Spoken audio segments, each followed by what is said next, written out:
I think this is your favorite section of the tax code, Jim. Section 199, cap A, qualified business income. Not a whole lot of changes, but maybe explain why this was a massive change when this was introduced with the Tax Cuts and Jobs Act, when Trump's original bill, what it is, why entrepreneurs need to care about this, and then maybe just high level, what were a few of the small tweaks that were made here. Yeah, so qualified business income deduction, that was brought in, as you said, in 2017, Tax Cuts and Jobs Act, because they cut the corporate rate, the C-Corp rate, to 21%. Yep. So to be fair to the business owners that have flow-through entities, think LLCs, S-Corps, partnerships, sole proprietorships, those are all flow-through entities, meaning the income all flows through to the owner, and that's where it's taxed. So to be fair to the owners, they created this 20% deduction. But just like everything the government does, they didn't make it simple.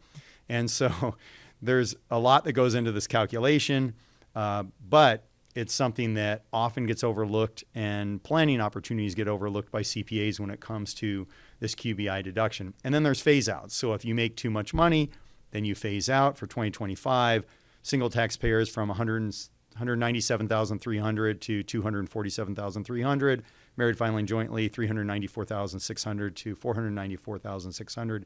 They're increasing those limits so that more people will qualify starting in 2026. So they're adding $25,000 to the phase out for the single, and $150,000 for the married filing jointly. So if we were using those numbers I just gave, the top end of the phase out for single would be about $272,000, and the phase out for the married filing jointly would be about $544,000 if I'm doing the math right on that.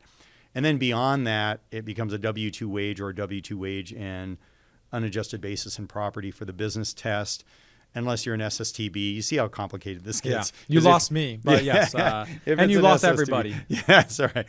Anyway, the point is, line 13, if you want to look at your tax return, a lot of entrepreneurs don't want to look at their tax return, but if you look at your 1040, line 13, it will tell you your qualified business income deduction. If that number is zero and you want to flow through entity, you want to go to your accountant and go, why is this number zero? And there might be a good reason behind it.